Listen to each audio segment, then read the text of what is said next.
34. Today, what we're talking about is interest or the interest you have in properties. And specifically, we want to talk about the kind of stakes that people can have in land. And I've been interviewing people for the past 3 years on affordable housing and real estate investing podcast. And I always thought about, hey, what am I going to leave for our kids? Because people sometimes talk about generational wealth, but we've all heard of the stigma that when you leave people wealth and they take it for granted, at some point they just kind of squander it. And sure, we can all still leave wealth, but I think I would be missing out on my duties as a dad if I did not at least leave the skills and the knowledge that I've acquired in my lifetime to my kids. So today, that's why we want to talk about all the things that I'm studying in the legal aspects of real estate. Again, this is not investment advice. This is not legal advice. I'm not a lawyer. I'm just simply reading all the stuff that normal real estate agents might actually be reading. And I really want to understand what the education that they get. So today, we want to talk about interest in real estate. And we're going to talk about, hey, the different ways that property is held. What do they mean by possessory and non-possessory interest? Because in order for you to master something, you have to learn how to explain it, right? That's important. So let's talk about, okay, let's back a little bit and just understand, hey, why do property interests matter? And when you typically hear about interest, right? That usually to my kid means like, hey, what are your hobbies? Do you like soccer? Do you like drawing? Do you like playing video games? But in real estate, an interest means the right or the claim you have to use or own something. Even if it's shared with others or only lasts for a certain amount of period, you still have to understand what that means. So if you're buying or selling something, you have to know what set of privileges you're passing on or taking on yourself. So let's first talk about possessory interest. Like what can you do or when you can live there? A possessor interest means that you have the right to be on there or in a place, right, on that land. And there are a few main forms of possessor interest. You might have heard of the terminology called fee simple. And this simply means full ownership, in other words. Owning in fee simple is the broadest control possible. It's almost if you got a board game as a present and now it's officially yours. So you get to decide who gets to play. And if you want to modify the rules, you probably can if you really wanted to, right? As long as everybody playing along is okay with those rules and they're signing up for it. So another way to do it is called the life estate. This usually allows someone to enjoy their property for their lifetime. But once that person's life ends, it automatically goes to someone else. So maybe you borrowed your cousin's action figure or toys for as long as your cousin stays in the same house. But once your cousin moves away, that action figure will probably get returned to the next person, whatever stipulation that you had in the family. Okay. Now, the other one is called leasehold, which we typically know as renting. And this allows you to occupy the place, but you have to abide or follow the rules or the terms set by the owner. Think of it as if you were to borrow your sibling's video game, right? You're only able to borrow under certain specific conditions, meaning you only get to play it for a certain amount of time and then you have to give it back, right? That's the equivalent of renting. And again, I'm always looking for better analogies. I'm trying to come up with the simplest analogies to explain some of these concepts to my kids. And if you have better analogies, please make sure you leave a comment down below and just give me some ideas. Because if you have tried to explain this to your kids, I'm really interested in hearing about how you do it. All right. So let's talk about non possessory interest now, right? That means you're able to use it without living there. Now, sometimes you don't exactly own the land or stay there, but you still have a legal right to use it in some way. So the first term we've covered in a few disclosures, I think, is called easements. An easement is a limited right to cross or use someone's land. So maybe you're able to walk behind the yard to reach the public park behind it, right?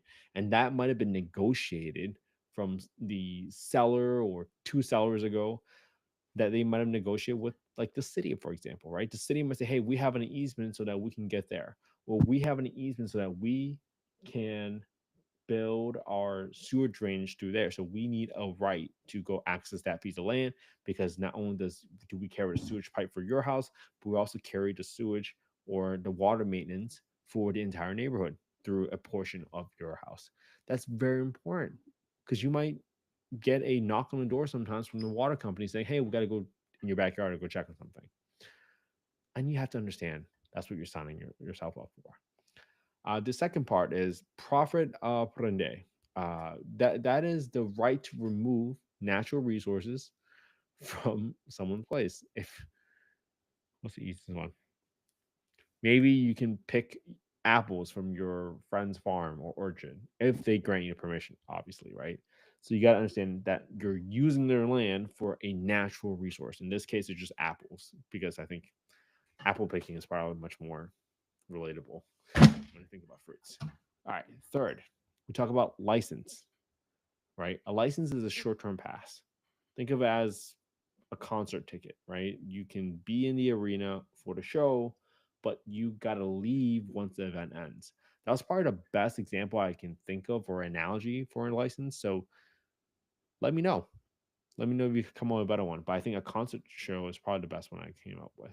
Oh, or Disney, right? With a Disneyland ticket, you can go to Disney and you get to be in the park for that whole day. But once the day ends, you have to leave. That's such a good way of thinking about it. All right.